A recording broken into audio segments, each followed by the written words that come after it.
آپ पाक पतन शरीफ गए होंगे हाजी हजरत बाबा साहब के, वहाँ एक दरवाज़ा खुलता है जी जी, तो बाद लोगों का अब जन्नती दरवाज़ा उसको कहते हैं। तो दूसरे जो फिरके के लोग हैं वो हम पर एतराज़ करते हैं कि रसूलुल्लाह सल्लल्लाहु अलैहि वसल्लम के सारे दरवाजे हैं हरम शरीफ के, वहाँ कोई दरवाज़ा जन्नती नहीं है। तो ये तुमने एक अपने बुजुर्ग का जन्नती दरवाज़ा बना लिया, क्या यहाँ से जो गुजर जाए बस जन्नती है, जो मर्जी करे? तो ये क्या फ़लसफ़ा है?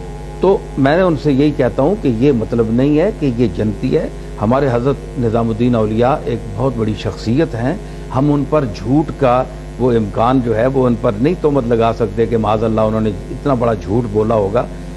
दूसरे दरीदा दान कह सकते हैं, हम तो नहीं कह सकते, नहीं है। तो इतना बड़ा शख्स कह रहा है कि मैंने रसूलुल्लाह को की ज़ियारत की, बाबा फरीद के उस दरवाजे पर खड़े थे और वो फरमाया कि मन दखल हाज़िहिल बाबा अमना, जो इस दरवाजे से दाखिल हुआ वो अमन में आ गया। तो अमन का ये मतलब नहीं है, तो अमन के लफ्ज़ की ताबीर उन्होंने कर ली कि ये जन्नत है। तो अब ये तो नहीं है कि जो उस दरवाजे से जो कुछ करके आया चलो तायब हो गया, अल्लाह की बारगाह में बाबा साहब से माफ़ी नहीं मांगनी, माफ़ी अल्लाह से मांगनी है, क्योंकि आमाल का माफ़ करने वाला बाबा साहब या कोई और बुजुर्ग नहीं है, अल्लाह है।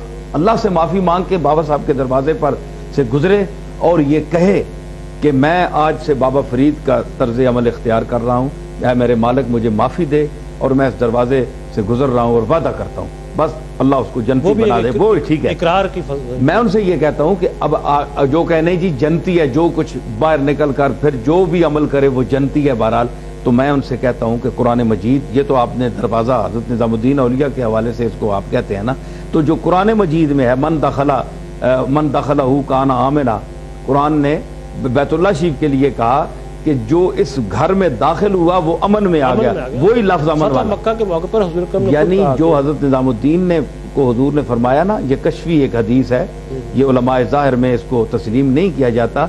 ये सूफिया की दुनिया में हम चूँकि हज़रत निज़ामुद्दीन का एहतराम करते हैं इसलिए हम तस्लीम करते हैं कि हुजूर ने फरमाया होगा, लेकिन ज़ाहिर हदीस जो है हदीस वाले इस किताबों में इसका नहीं है, वो अमल नहीं होता।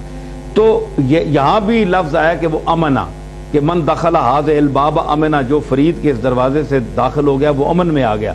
तो कुरान मजीद भी कहता है मन दखलहू काना आमिना, जो बैतुल्लाह में दाखिल हो गया वो अमन में आ गया। तो अगर बैतुल्लाह में दाखिल होकर कोई शख्स हज करके बाद में वही चोरी चकारी करे, बदकारी करे, फिस्को फजूर करे, दुनिया का हर बुराई करे, तो क्या वो जन्नती होगा? कोई आलिम फतवा नहीं देगा कि वो जन्नती है, हालांकि बैतुल्लाह में चला गया और कुरान ने कहा कि वो अमन में आ गया, इसके बावजूद वो जन्नती नहीं है क्योंकि उसका अमल गलत है। तो अगर बैतुल्लाह में जाकर किरदार ठीक न करने की सूरत में जन्नती नहीं हो सकता, तो बाबा साहब के दरवाजे से गुजरने से जन्नती किस तरह हो सकता है इंसान, जब तक बाबा साहब के किरदार को ना अपनाए। बड़ी मोहब्बत पीर साहब।